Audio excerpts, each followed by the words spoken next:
നമുക്കിപ്പോൾ ഒരു ഫാമിലിയിൽ ഇപ്പോൾ പ്രത്യേകിച്ച് പുറത്തുള്ളവർക്കൊക്കെ കോമൺ ആയിട്ട് കാണാറുണ്ട്, സിറ്റീസിലുള്ളവർ റിലേറ്റീവ് ആരെങ്കിലും പഠിക്കാൻ വന്ന് നിൽക്കുന്നത്. അതല്ലേ രാമുദ്ദേശം? ഓക്കെ. അപ്പോൾ അങ്ങനെ പഠിക്കാൻ വന്ന് നിൽക്കുന്ന കുട്ടികൾ മേ ബി 10-18 വയസ്സുള്ളവർ, 20 വയസ്സുള്ള യങ്സ്റ്റേഴ്സ് ആണെങ്കിൽ ആ വീട്ടിലെ പുരുഷന്മാർക്ക് അവരോട് ചിലപ്പോൾ അട്രാക്ഷൻ തോന്നാം. അത് റിലേഷൻഷിപ്പിലേക്ക് നയിക്കാം. ഐ മീൻ ഒരുപാട് പേഷ്യൻസ് വിളിക്കുന്ന ഒരു കോമൺ ആയിട്ടുള്ള സിനാരിയോ.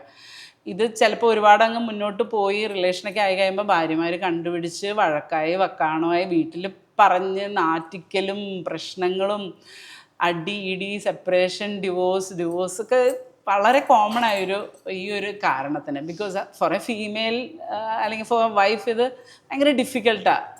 പ്രത്യേകിച്ച് ഇച്ചിരി പ്രായമുള്ള ആൾ ഒരു ഇതാണെങ്കിലും ഭയങ്കര ഡിഫിക്കൽട്ടാണ്. ഇതിന് പ്രോപ്പറായിട്ട് കൗൺസിലിംഗ് തന്നെ ചെയ്യേണ്ടി വരും. ബിക്കോസ് ഞാൻ പല സിറ്റുവേഷനിലും പറയുന്ന പോലെ എല്ലാവരുടെയും ചിന്താഗതി സെയിം അല്ല. പക്ഷെ ഒരു പുരുഷൻ്റെ ഫിസിയോളജി ഒരു സ്ത്രീ മനസ്സിലാക്കണം. പുരുഷന്മാർക്ക് ആക്ച്വലി എളുപ്പം അറൗസലും ഡിസയറും സെക്ഷുവൽ ഇത് വരുന്നതാണ് എന്ന് മനസ്സിലാക്കണം. ഒരു പരിധി വരെ കുറച്ച് നമ്മൾ ബോധം വേണമെന്ന് പറയും. അതെ, ആ സിറ്റുവേഷൻ ഒഴിവാക്കുക. എന്തിനാണ് ആ സിറ്റുവേഷൻ വരുത്തുന്നത് ഇൻ ദ ഫസ്റ്റ് പ്ലേസ്? അതായത് കോമൺ സെൻസ് വെച്ചിട്ട് തന്നെ ഒരുപാട് ടൈം സ്പെൻഡ് ചെയ്യാൻ വിടാതിരിക്കുക. ലൈക്ക് ആരെങ്കിലും ഉണ്ടെങ്കിൽ ഒന്നാമത് നിർത്താതിരിക്കുക, അതാണ് നമ്പർ 1. ഇല്ലെങ്കിൽ അവർ ഒറ്റയ്ക്ക് ഒരുപാട് ടൈം സ്പെൻഡ് ചെയ്യാതെയും ഒത്തിരി ഇൻറ്റിമേറ്റ് ആവാതെ ഇരിക്കാൻ അവസരങ്ങൾ ഒഴിവാക്കുക. ബിക്കോസ് മനുഷ്യരല്ലേ, ആ കുട്ടിയുടെ ജീവിതവും നാശാവുമല്ലേ. മനസ്സിലായി? പിന്നെ ആ പ്രായത്തിലുള്ള കുട്ടികൾക്ക് അവർക്കും സെക്ഷുവാലിറ്റി ഭയങ്കര കൂടുതലാണ്. അവർക്കും തോന്നും അട്രാക്ഷൻ. ഇതിനകത്ത് ചിലപ്പോൾ സെക്ഷുവൽ അസോൾട്ട് ആയിരിക്കാം, സെക്ഷുവൽ ഹരാസ്മെൻ്റ് ആയിരിക്കാം, 1 സൈഡഡ് ആയിരിക്കാം. പക്ഷേ കുറേ കേസിൽ 2 സൈഡഡ് ആയിരിക്കും.